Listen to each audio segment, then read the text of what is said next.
없어요. 우리는 구원받을 자격이 없고요.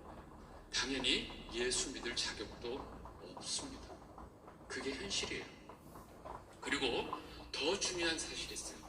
우리 마음대로 예수를 믿을 수 없다는 사실. 제가 계속 설교를 통해서 또 우리 공부를 통해서 말씀해 드렸죠. 우리가 예수를 믿는 것 그 자체가 내 의지, 내 뜻, 내 어떤 주체가 아니라는 것. 여러분, 여기에 대해서 너무나 오해가 많기 때문에 제가 여러분들 반복적으로 말씀을 드리고 있는 것입니다. 우리는 마음대로, 내 뜻대로, 내 의지대로 예수를 믿을 수조차 없다는 것입니다. 여러분, 예수를 믿는다고 하는 그 사실에서 내가 주체가 될 수 없다는 거예요. 그래서 저는 천국 가려고 예수 믿습니다 라는 말 자체가 틀렸다고 제가 말을 드리는 겁니다.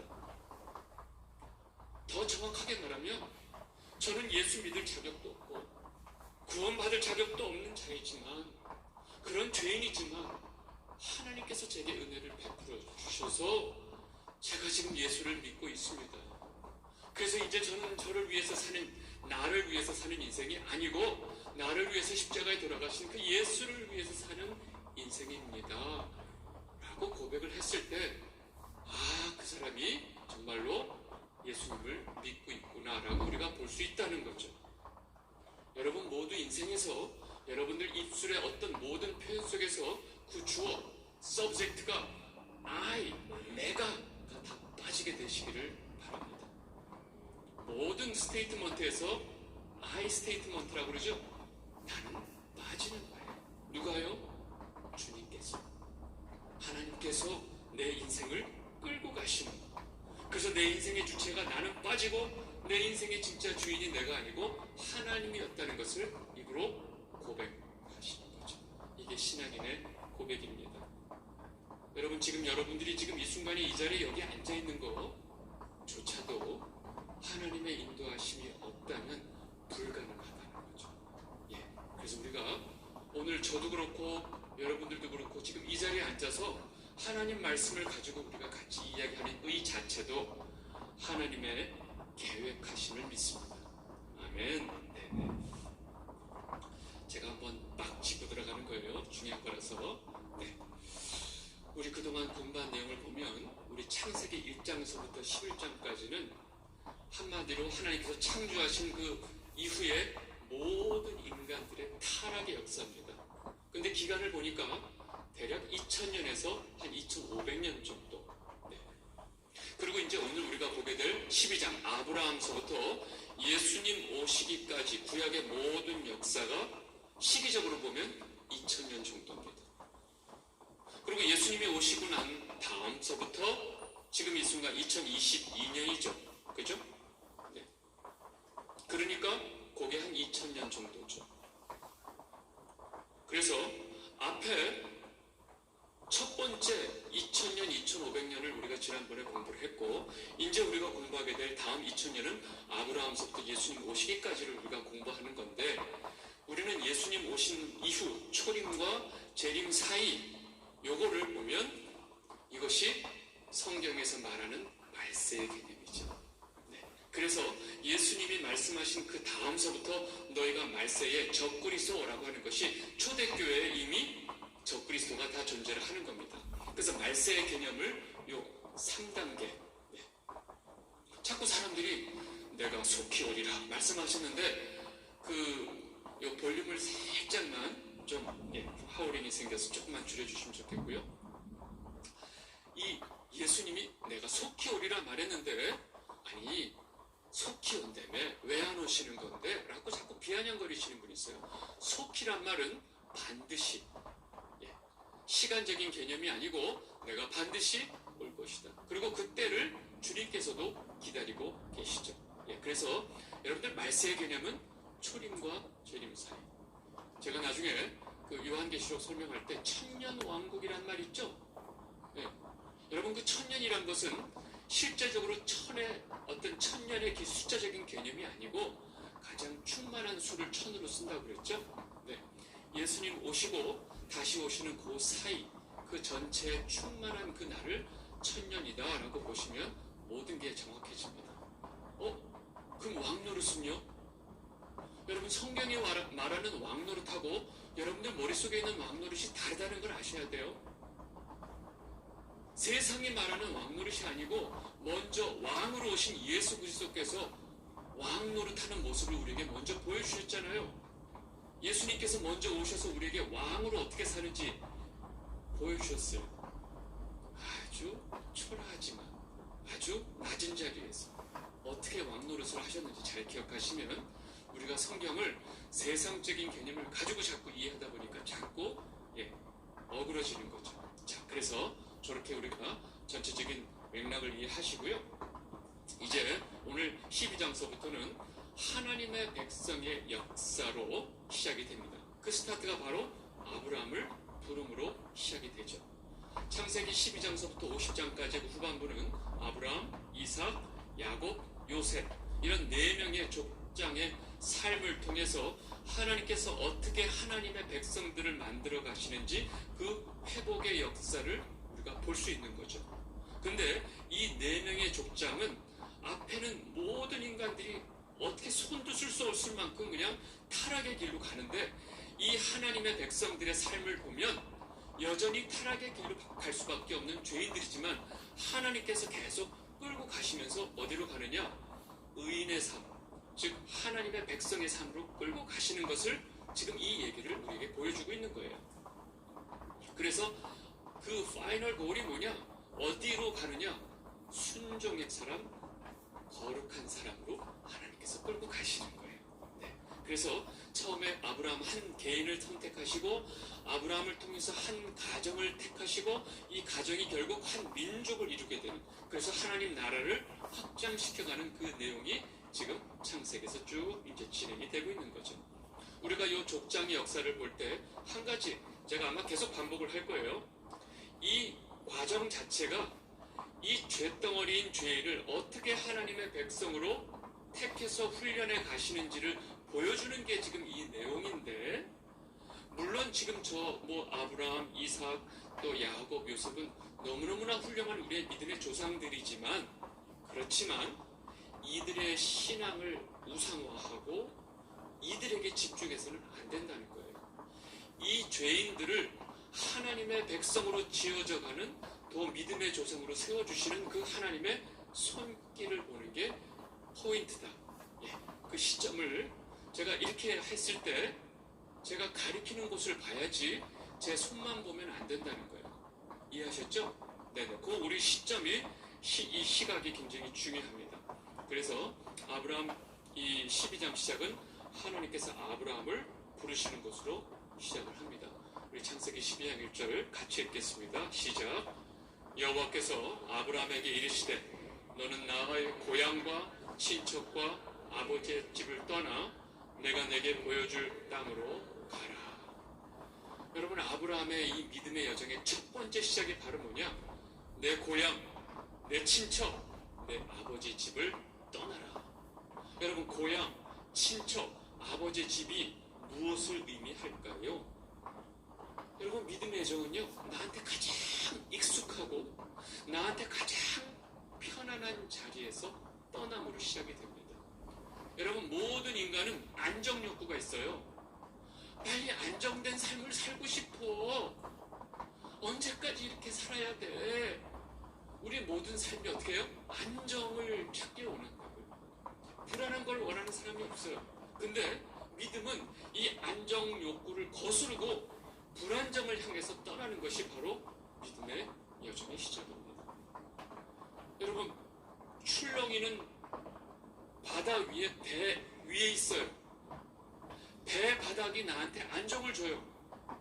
배 바닥 그 데크가 나한테 그 출렁이는 바다 속에서 나한테 안정감을 주는데, 예수님이 베드로에게 뭐라고 그래요? 나와라. 여러분, 배에서 발을 딛어서 그 출렁이는 바다로 간다는 것은 안정 욕구를 거스르는 거예요. 나를 보고 내게로 오거라. 그래서 베드로가 배 바깥으로 나가는 거죠. 어디로요? 그 출렁이는 바닷물로 발을 내딛는 거예요. 여러분, 이것이 믿음의 여정의 스타트입니다. 그리고 사실 지금도 그렇지만 당시 고대 근동의 그 치안이 어떻겠어요?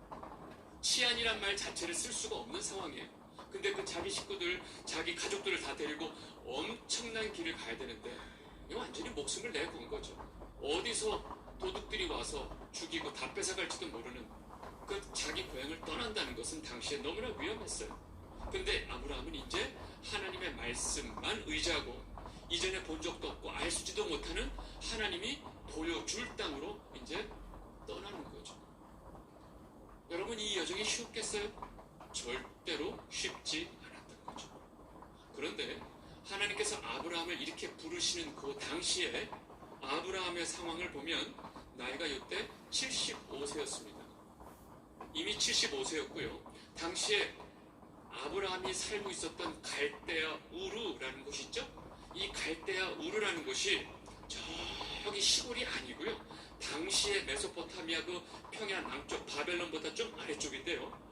여기가 당시에 번영했던 최고의 상업의 중심지였습니다. 다시 말하면 지금은 거의 문명이 다 보편화돼서 옛날에 최고로 발달된 도시, 딱한 우리가 머릿속에 떠오르는 도시처럼 당시에 가장 발달된 도시가 바로 우르였어요. 당시에 지금 아브라함이 살고 있던 그 당시에 우르에서는요 이미 수세식 화장실이 있었어요. 놀랍죠? 얼마나 발달된 도시인지 몰라요. 근데 당시에 발달된 도시는 반드시 뭐가 있었냐? 신전이 많이 있었어요. 그 신전에 누구를 섬기느냐? 달의 신, 월신, 나나를 섬기는 신전들이 그 우르에는 엄청나게 많았어요. 그래서 그 신전에서 사용하는 물건들이 많으니까 이 아브라함하고 아브라함의 아버지 데라가 이 신전에 그 물건을 납품하는 일을 했어요. 신전에서 필요한 물건들, 이런 것들을 만들어가지고 그 우상을 또 필요로 하니까 그것도 만들어서 납품하고 또 그 외에 필요한 그 모든 물건들을 만들어서 납품하는 일을 했죠. 돈을 엄청나게 번 거예요. 그러니까 지금으로 말하면 그 비즈니스 아이템이 기가 막혔던 거죠. 아주 그래서 아버지 데라에 이어서 2대, 이제 3대까지 가면서 이 안정된 직업을 가지고 있었어요. 이미 아주 유복하게 잘 살고 있었고, 아브라함이 장남이었기 때문에 항상 장남은 몇 배예요? 2배를 상속을 받아요. 그러니까 그냥 거기서 편안하게 잘 먹고 잘 살면 끝나는 인생이었어. 그런데 여러분, 하나님 나라를 만들어가는, 하나님 나라를 세우는 과정에서 그렇게 이방 잡신을 섬기면서 안락하고 그 타락된 삶 속에서 가능했겠어요? 아니죠. 그래서 하나님께서 그 아브라함을 그 우르에서 잡아내신 거예요. 왜요? 하나님 나라를 이루기 위해서는 먼저 하나님 앞에 순결해야 했고 세속에서 분리가 되어야 했기 때문에 그 안락하고 안정된 삶이지만 하나님께서 거기서 잡아내신 것입니다. 이해하셨죠? 그래서 하나님께서 사실은 아브라함을 부르실 때 이 엄청난 위험을 감수하고 아브라함은 떠나야만 했던 거죠. 그리고 하나님께서 아브라함을 불렀을 때 그때 첫 번째 약속을 주십니다. 첫 번째 1장 우리가 읽었고 그 다음 절이 뭐라고 나오냐면 굉장히 중요합니다. 천천히 한번 같이 읽겠습니다. 시작. 내가 너로 큰 민족을 이루고 내게 복을 주어 내 이름을 창대하게 하리니 너는 복이 될지라. 너를 축복하는 자에게는 내가 복을 내리고 너를 저주하는 자에게는 내가 저주하리니 모든 족속이 너로 말미암아 복을 얻을 것이라 하신지라. 아멘. 아브라함을 불러내면서 하나님께서 이 말씀을 하신 거예요. 여러 가지 내가 네게 복을 줄 것이다. 그리고 내 이름을 창대하게 할 것이다. 내가 너를 통해서 한 민족을 이룰 것이다 했는데 마지막에 땅의 모든 족속이 너로 말미암아 복을 얻을 것이다 이 말씀을 하세요. 여러분, 땅의 모든 족속이라는 것은 사실은 온 세상을 말하는 거죠. 모든 민족을 말하는 거죠. 처음에 아브라함을 부를 때부터 내가 너를 온 세상의 조상으로 삼을 것이다. 온 세상이 너를 통해서 복을 받을 것이다 이 말씀을 하세요. 여러분, 하나님께서 아브라함을 부를 때 한 민족의 아비로 부른 게 아니에요. 아브람이란 말의 뜻은 높은 아버지라는 뜻이었어요. 나중에 하나님께서 이 아브라함을 뭐라고 바꾸죠?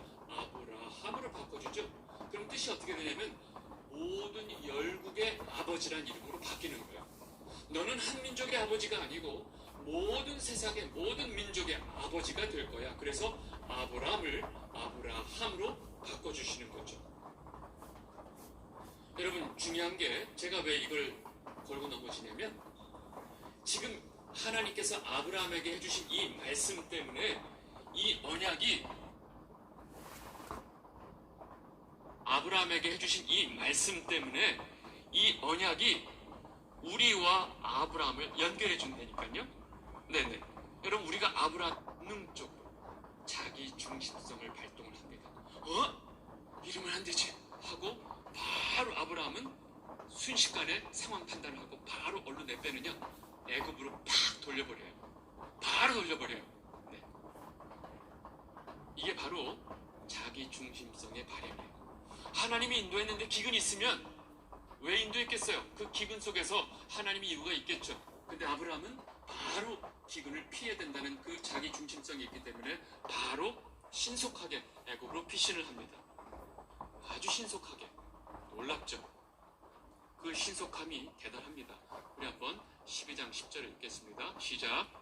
그 땅에 기근이 들었으므로 아브라함이 애굽에 거류하려고 그리로 내려갔으니 이는 그 땅에 기근이 심하였습니다. 자기 보호를 위해서 본능적으로 애굽으로 아브라함은 바로 내려가죠. 근데 이거 자체가 문제가 있었다는 거죠. 그리고 결국 애굽에 가서 아브라함은 아주 큰 실수를 합니다. 왜 실수를 하느냐? 그 지금 가나안도 처음 왔는데 애굽은 더 무섭지 않겠어요? 일단 기근을 피해서 애굽으로 가지만 애굽에 가면서 머릿속에서 또 자기 보호 본능이 발동된 거예요. 자기 마누라 사레가 너무 이뻐. 너무 이쁘니까 분명히 이 이쁜 자기 아내 사례를 얻기 위해서 자기를 죽일 것이다. 그러니까 미리 자기 아내에게 사례, 내가 볼 때 당신 너무 이뻐. 그러니까 당신 때문에 아마 나를 죽이고 당신을 뺏어갈 거야. 그러니까 사람들이 보면 절대 내 마누라라고 하지 말고 누이라고 해. 알았지? 라고 말을 해요.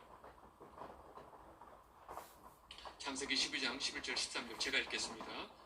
그가 애굽에 가까이 이르렀을 때에 그의 아내 사레에게 말하되 내가 알기에 그대는 아리따운 여인이라. 애굽 사람이 그대를 볼 때 이르기를 이는 그의 아내라 하여 나는 죽이고 그대는 살리리니 원하건대 그대는 나의 누이라 하라. 그러면 내가 그대로 말미암아 안전하고 내 목숨이 그대로 말미암아 보존되리라 하니라. 여러분, 지금 이 상황에 이런 말을 하고 있는 아브라함의 삶의 중심이 어디 있는지 아시겠죠? 사실은 누이긴 해요. 이방 누이긴 했어요. 원래 사례가. 여러분, 이쁜 여자를 데리고 사는 남편은 늘 피곤합니다. 여기 계신 분들은 그런 피곤함은 별로 경험을 안 해보시고 아이, 농담이고. 예, 저도 알간 지금 아브라함이 지금 자기 목숨을 지금 걱정을 하는 거예요. 여러분, 지금 이런 아브라함의 아주 적나라한 모습을 성경이 그대로 지금 다 보여주고 있어요. 현실적인 그 생명의 위협 앞에서 하나님을 의지하고 믿는 것보다는 뭐예요? 순간 자신의 인간적인 방법을 동원해가지고 그 상황을 모면하려고 하는 거예요. 여러분, 이게 원래 아브라함의 모습이었다는 거예요. 여러분, 이런 사실은 되게 유치하고 아주 부끄러운 모습인데 성경이 아브라함의 이런 아주 수치스러운 모습을 그대로 다 보여주고 있다는 것입니다. 어떻게 되느냐? 놀라운 일이 벌어집니다. 아브라함의 예상대로 도착하자마자 모두들 이 사례의 아름다운 미인을 다 놀래요. 한번 같이 읽겠습니다. 12장 14절 16절 시작. 아브라함이 애굽에 이르렀을 때 애굽 사람들이 그 여인이 심히 아름다움을 보았고 바로의 고관들도 그를 보고 바로 앞에서 칭찬함으로 그 여인을 바로의 궁으로 이끌어 들인지라. 이에 바로가 그로 말미암아 아브라함을 후대함으로 아브라함이 양과 소와 노비와 암수 나귀와 낙타를 얻었다. 이야, 어쨌든 마누라는 이뻐야 되는 것 같아요. 이 얻은 거 봐. 와, 바로가 보세요. 당시의 상황을 보면 외부에서 온 그 부리 중에 이 너무 이쁜 여인이 있으니까 이 이쁜 여인이 바로 어디로 가는 거예요? 바로에게로 가는 거예요. 당시에 이쁜 여자들은 다 왕으로 가는 거예요. 여러분 이게 지금 그 당시에 자연스러운 상황이라는 거죠. 아시겠죠? 놀라운 건 하나님께서 지금 아브라함을 하나님 나라를 이루려고 지금 그 갈대아 우르에서 끄자반에서 지금 여기 이 가나안까지 왔는데 지금 아브라함은 지금 기근 피해가지고 와가지고 자기가 목숨이 죽을 것 같으니까 자기 마누라를 팔아버리고 있는 거예요. 아브라함이 그 318명 그 데리고 가서 그 연합국을 어떻게 이기냐고요? 그때 하나님이 아브라함과 함께 하시니까 그것을 너희 손에 아브라함 손에 붙여버린 거죠. 여러분 300명 그 바보들 데리고 가서 그 수없이 많은 미디안 군대를 다 무찔러 버리는 이야기를 우리가 아셔야 돼요. 거기서 미디안과 그 300명이 기가 막히게 했어. 야 우리는 저 전략을 배워야 돼. 이따 소리 하면 안 된다니까요. 여러분 이 전쟁은 하나님께 속한 것이다라는 것이 벌써 여기서 나오는 거예요. 아브라함한테 이것을 보여주는 거예요. 네가 열세하고 능력도 없고 힘도 약하지만 내가 너와 함께하면 이 전쟁은 내가 이기게 할 것이다라는 걸 보여준 거죠. 그래서 그 모든 물품을 다 데리고 전쟁에서 이기면 상대편까지 또 다 끌고 오죠. 전리품들을 다 데리고 가지고 오는 거예요. 오는데 이 아브라함을 맞이하는 사람이 있습니다. 여러분들이 잘 아는 멜기세덱이 나오죠. 그 유명한 멜기세덱. 창세기 14장 17절 18절 같이 보겠습니다. 시작. 아브라함이 그 놀라운 멜과 그와 함께하는 왕들을 쳐부수고 돌아올 때에 소돔 왕이 사회 골짜기 곧 왕의 골짜기로 나와 그를 영접하였고 살렘 왕 멜기세덱이 떡과 포도주를 가지고 나왔으니 그는 지극히 높으신 하나님의 제사장이었더라. 지금 여기서 소돔 왕도 아브라함을 맞으러 나오죠. 자기는 다 틀렸어요. 사실은 다 틀렸는데 아브라함이 가서 그 연합국을 다 쳐부시고 오니까 대단하십니다. 하고 이제 살길이 나왔어요. 그냥 중요한 역할을 하는 게 아니고 갑자기 살렘 왕 멜기세덱이 떡과 포도주를 가지고 나왔는데 그에 대해서 뭐라고 성경이 말하냐면 지극히 높으신 하나님의 제사장이었다. 그리고 이제 요 멜기세덱 얘기를 좀 하겠습니다. 그리고 전쟁에서 돌아온 이 아브라함을 이 멜기세덱이 축복을 하면서 뭐라고 얘기를 하냐면 잘 보세요. 14장 19절 20절 천천히 같이 읽겠습니다. 시작. 그가 아브라함을 축복하여 이르되 천지의 주제이시여 지극히 높으신 하나님이여 아브라함에게 복을 주옵소서. 너희 대적을 내 손에 붙이신 지극히 높으신 하나님을 찬송할지로다 하매 아브라함이 그 얻은 것에서 10분의 1을 멜기세덱에게 주었더라. 여러분 이 말씀이 되게 중요해요. 멜기세덱이 아브라함을 축복했어요. 성경에서 보면 축복을 하는 자가 축복을 받는 자보다 위에 있어요. 여러분 야곱이 그 자식들하고 딱 그 고센 땅에 갔을 때 처음에 바로 왕을 만나죠. 그때 야곱이 어떻게 해요? 바로를 축복하죠. 예. 거기서 벌써 영적 질서가 생겨버리는 거예요. 막 축복을 해버리면서 사실 야곱이 그 엄청난 대국의 황제보다 위로 가버리는 거죠. 영적인 질서가. 하여간 축복을 하는 자가 높이 있어요. 근데 지금 아브라함을 멜기세덱이 축복을 해요. 여러분 아브라함은 모든 민족의 믿음의 조상이 되는 사람인데 이 아브라함을 다 축복해요. 여기서 벌써 영적인 권위 순서가 나왔죠. 그 다음에 이 멜기세덱이 뭐라고 그러냐? 천지의 주제이시오 지극히 높으신 하나님이여 아브라함에게 복을 주옵소서. 기도를 하고 축복을 하고 너희 대적을 내 손에 붙이신 지극히 높으신 하나님을 찬송할지어다. 정확하게 얘기하죠. 그 말도 안 되는 전쟁은 그 대적을 하나님이 내 손에 붙인 것이야 라는 것을 내가 전리품으로 얻은 것 중에서 10분의 1을 멜기세덱에게 주었더라. 제가 어디를 찾아봐도 멜기세덱을 정확하게 얘기해 주는 데가 없어요. 추정을 해요. 이럴 것이다, 이럴 것이다, 이럴 것이다. 안 나와 있어요. 저는 그냥 성경을 찾아볼 수 있는 방법밖에 없는데, 여러분 잘 보세요. 멜기세덱의 저 이름을 잘 보면 멜렉과 제데크의 합성어입니다. 멜렉이란 말은 왕이란 뜻이거든요. 아비멜렉 할 때, 그죠?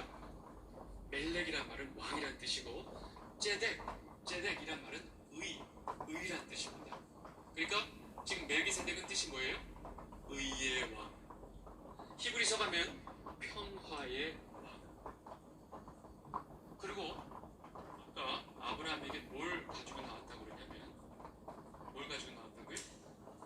떡과 포도주. 딱 오죠. 예, 떡과 포도주. 예수 그리스도의 살과 피를 상징하는 떡과 포도주를 딱 가지고 나와요. 그죠? 그리고 잘 보세요. 살렘 왕이죠. 근데 뒤에 가니까 뭐예요? 하나님의 제사장이에요. 여러분, 왕의 신분과 제사장의 신분을 겸직을 할 수가 없어요. 모세의 율법에는. 유대인들 모든 제사장과 왕은 절대 겸직이 안 돼요. 그래서 사울 왕이 지금 사무엘이 오기도 전에 자기가 함부로 했다가 큰 코 다치죠. 왕이여 망령되이를 행하였나이다, 이 얘기를 하죠. 제사장의 직분과 왕의 직분은 철저하게 분리되어 있어요. 그러면 이 왕과 제사장이 아직 지금 모세가 나오기 전이지만 이 두 역할을 하는, 이 겸직을 하시는 분이 누구게요? 예수 그리스도를 상징을 한다고 말하기에는 그냥 예수님이, 이건 제 얘기예요. 여러분 영화에 보면 카메오로 잠깐 나오는 거 있어요.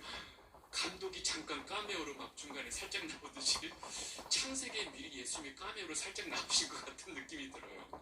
네, 이거를 예수님의 상징하는 인물이죠. 성경 어디에도 그분이 예수 그리스도라는 없는데, 가장 제가 찾아보니까 히브리서에서 가장 큰 단서를 주고 있습니다. 히브리서 7장 2절 3절 같이 읽겠습니다. 시작. 아브라함이 모든 것의 10분의 1을 그에게 나누어 주니라.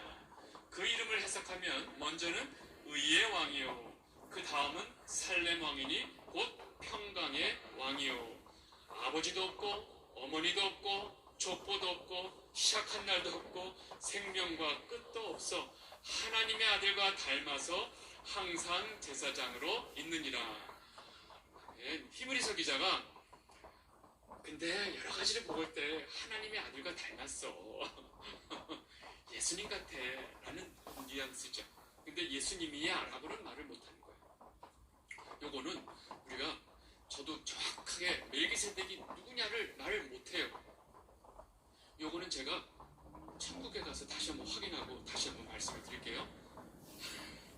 네, 제가 그때 잠깐 모이라면 다 모이세요. 요 얘기는 그때 가서 제가 다 알려드릴 테니까. 네, 그래서 여러 가지 전체적인 분위기를 봤을 때 이 멜기세덱의 반차를 따르는 예수 그리스도라고 표현을 하거든요. 다른 모든 유대인들이 가장 높이 여기는 그 대제사장과는 비교가 안 되는, 대제사장은 아론의 계열이거든요. 아론은 누구야? 그 모세의 형 아니에요. 모세는 레위 지파에서 나온 아들이고, 이 모세와 상관없이 저 위에 요셉, 야곱이 있고, 야곱의 이삭이 있고, 아브라함을 지금 축복하고 있는데 어디 이 멜기세덱의 반차를 따르는 예수님과 그 대제사장과 비교가 될 수 있냐고요. 지금 히브리서는 이 얘기를 하면서 예수 그리스도를 지금 이야기를 하고 있는데, 전체적인 뉘앙스로 봐서는 멜기세덱은 예수 그리스도의 어떤 역할을 지금 하고 계시는 분이에요. 그 또 예수님을 상징하는 느낌이 있습니다. 자, 그리고 이제 중요한 건 10분의 1을 멜기세덱에게 주었다. 자기가 그렇게 축복을 받고 내게 이 전쟁의 승리를 주신 하나님께 내가 10분의 1을 드린 거죠. 예. 그러면 이제 여기서 성경에서 처음으로 11조가 등장을 합니다. 10분의 1. 여러분이 11조에 대해서 저한테, 목사님 11조에 대해서 성경적인 의미를 좀 설명해 주세요. 질문하는 툴을 보면 돈을 안 내겠다는 의미가 강해요. 그래서 제가 되도록이면 설명을 안 하는데 제가 이렇게 성경에 나올 때마다 11조는 설명하는데 여러분들한테 아주 간략하게 설명을 하자면 11조라는 것은 당시에 모든 종교에 있었어요. 모든 종교에 어떤 종교적인 목적으로 그 신전들이 있죠. 그리고 신전에 종사하는 종사자들이 있어요. 여기에 경제적으로 돈이 필요하죠. 그래서 모든 종교에서 그 신전을 찾는 자들이 그 10의 1조를 다 드렸어요. 근데 이것이 사실 당시에는 성문화되지 않은 하나의 모든 종교에 있었던 제도예요. 이것이 사실은 모세 율법에서 완전히 성문화가 되는데 그래서 11조는 사실 두 가지 의미가 있어요. 첫 번째는 기본적으로 이 11조라는 것이 지금으로 말하면 교회가 있으면 건물이 있어야 되고 이 모든 것을 운영해야 되고 또 목사도 먹고 살아야 되고 여기 직원들이 있고 이 큰 것이 운영되기 위해서 경비가 필요하기 때문에 성도들이 10의 1을 드리는 의미가 있어요. 근데 그보다 더 중요한 게 있어요. 요거를 놓치면 안 돼요. 10의 1은 딱딱딱딱 10분의 1이 아니고 10분의 1이라는 것은 전체를 대표해요. 대표성이 있어요. 10분의 1이라는 말 자체가 전체를 대표한다니까요. 그러니까 10분의 1을 드린다는 의미는 뭐예요? 전체요. 여러분 잘 보세요. 우리가 11조를 하나님께 드린다는 것은 10분의 1을 계산해서 네트로 할까 풀로 할까 이런 얘기 하시면 안 돼요. 그냥 하나님 앞에 모든 것이 하나님 것입니다 라는 것을 고백을 하는 거예요. 내 삶의 주인이 누구라고요? 하나님. 하나님이 원하는 건 10분의 1이 아니고 너. 내가 원하는 건 너야 이지. 성경 곳곳에 내가 수양의 기름을 원하겠느냐. 너희들의 마음과 너희들의 순종의 마음을 내가 원하는 거지 내가 니들 가져오는 그 재물에 내가 관심이 있겠느냐. 내가 그걸 먹기나 하냐 이것들아. 여러분 우리 인간은 죄인들이죠. 여러분 죄인의 싹은 뭐예요? 예, 영어로 DG 이렇게 있죠. 사망. 예, 제가 약간 비유를 해서 하면 여러분 바퀴벌레 좋아하세요? 바퀴벌레 보면 어떻게 해요? 걔네들이 무슨 죄가 있다고? 바퀴벌레만 보면 그냥 사정없이 가서 죽이죠. 왜 죽여요? 그게 본질상 진노의 자녀거든요. 우리한테 볼 때. 그러니까 우리가 바퀴벌레만 보면 무조건 죽이려고 되듯이 하나님 입장에서는 죄인들은 무조건 죽여야 되는 거예요. 그래서 우리가 원래 뭐예요? 본질상 진노의 자녀, 바퀴벌레 봐도 못한 존재예요. 그래서 찬송에 보면 벌레만도 못한, 그때 거기 바퀴가 빠졌어요. 노래 가사에 이게 엉켜서 바퀴가 빨리, 바퀴벌레보다도 못한. 그러면 하나님 볼 때 우리는 뭐예요? 그냥 죽여야 되는 존재예요. 자, 그러면 집에 바퀴벌레가 있다고 칩시다. 근데 바퀴벌레 중에 하나가 지극정성으로 자기의 먹이를 모아요. 다른 바퀴들은 다 자기 입에 넣기 바쁜데 바퀴벌레 중에 하나가 자기 먹는 먹이를 모아서 거기에 10분의 1을 가려가지고 여러분한테 가져와요. 그러면 그 바퀴벌레 너 너무 참 대단하구나. 내가 너는 살려줄게. 그러니까 우리가 하나님 앞에 11조 드려서 하나님 저 이쁘죠? 여러분 그럼 그 바퀴벌레 안 죽여요? 그리고 그 바퀴벌레 먹는 먹이가 여러분들 먹어요? 여러분들이 이해하기 쉽게 설명하는 거예요. 우리가 하나님 앞에 11조 드리면 하나님이 그 돈 뭐에다 쓰냐고. 하나님이 인간적으로 우리 삶 속에 이 교회 운영되기 위해서 필요한 건 우리가 경제적인 삶을 살기 때문에 맞죠. 근데 더 중요한 건 하나님이 원하는 건 10의 1이라는 것은 우리 전체를 하나님께 드리는 개념이 있어요. 전체, 대표성이 있다니까요. 이걸 놓치면 안 돼요. 여러분 제가 제일 싫어하는 얘기가 뭐냐면 예전에 그 로펠러라는 사람이 있대요. 돈을 너무너무 많이 벌었지만 이 돈을 너무너무 많이 벌어서 11조를 계산하는 회사를 따로 차려서 이 11조를 계산해서 하나님께 11조 했습니다. 그래서 하나님이 그에게 축복을 주셔서 이런 거 하면 안 돼요. 누가 누가 뭐 목사님이 이런 설교를 듣지 않겠지만 목사님 중에 그런 설교하면 안 돼요. 로펠러가 누군지 모르세요? 그 사람이 어떤 사람인지 몰라요? 그 얘기하면 안 되니까. 아시죠, 여러분들은? 천하에 하여튼 그런 이야기를 가지고 뭐 그래서 록펠러가 뭐 축복을 받았네, 뭐 그러니까 11조 하면 복을 받네, 뭐 여러분 그거는요, 장사도 그런 장사가 없고 그런 나쁜 말을 하면 안 돼요. 11조 얘기하면서 제가 여러분들하고 곧 이제 말라기를 공부할 거 아니에요? 시간이 좀 가겠지만 말라기 11조가 나오는데 거기서 11조 가지고 그 목사님들 얘기하는 거 보면 말라기 전체가 주는 메시지하고 아무 상관없는 얘기를 해요. 여러분 그 말라기가 얼마나 처절한 얘기인 줄 알아요? 하나님이 처음에 말라기 처음에 뭐라고 시작하는지 알아요? 내가 너희를 사랑하였노라. 이제 끝장내기 전에 내가 너희를 사랑했어. 그랬더니 이스라엘 백성이 뭐라고 그래요? 언제 사랑했는데요? 어떻게 사랑했는데요? 너희가 더럽고 추악한 것들을 나한테 바쳤잖아. 우리가 언제 그랬는데요? 여러분 마지막 그 하나님과 말라기서에서 하나님과 하는 그 대화들을 보세요. 너희가 내 11조를 훔쳤잖아. 언제 훔쳤는데요? 너희가 11조를 제대로 바쳐봐. 내가 너 퍼지도록 줄 거야. 그때 그거만 쏙 빼다가 그거 가지고 말라기가 무슨 내용인지도 모르고. 여러분 하나님의 마음을 알면 그 말라기는 우리가 보다가 그냥 울음을 터뜨릴 수밖에 없어요. 우리가 하나님 앞에 그렇게 했거든요. 언제 사랑했는데요? 여러분 자식이 내가 너를 어떻게 사랑했는 줄 알아? 어떻게 사랑했네? 말해봐. 나를 어떻게 사랑했어? 자식이 이렇게 머리 디밀고 해봐요. 뭐라고 설명할 거예요? 몽둥이나 날라가지. 그걸 어떻게 설명해요? 나서 어떻게 사랑했는지 말 좀 해봐요. 이런. 여러분 이스라엘 백성들이 하나님 앞에 대들면서 어떻게 우리를 사랑했는데요? 따지고 드는 게 그게 말라기예요. 마지막에 이스라엘 백성들과 하나님 마음에 빵 하고 구약의 끝이 나는 그 장면 속에 그 이야기 가지고 11절 얘기하는 거는 진짜 너무한 거예요. 여러분 제가 이 말씀 드리는 이유는 뭐냐면 11조를 드린다는 것은 우리 전체를 드리는 거고 항상 내 삶의 중심이 하나님의 주인이심을 고백하는 거예요. 설령 돈이 없어서 돈을 11조를 못 드린다 하더라도 우리는 그 고백을 할 수 있어요. 꼭 돈을 드려야만 그 고백 아니요. 돈이 없어서 못 드리면 헌금 못하면 돼요. 그렇지만 그 고백이 더 중요하다는 거지 11조가 더 중요하다는 얘기가 아니에요. 이해하셨죠? 네.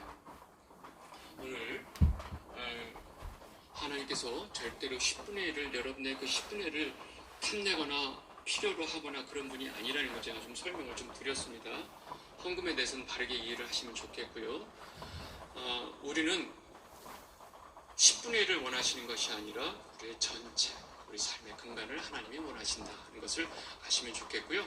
오늘 제가 14장 끝으로 이 얘기를 하고 15장에 넘어가서 이게 좀 굉장히 중요합니다.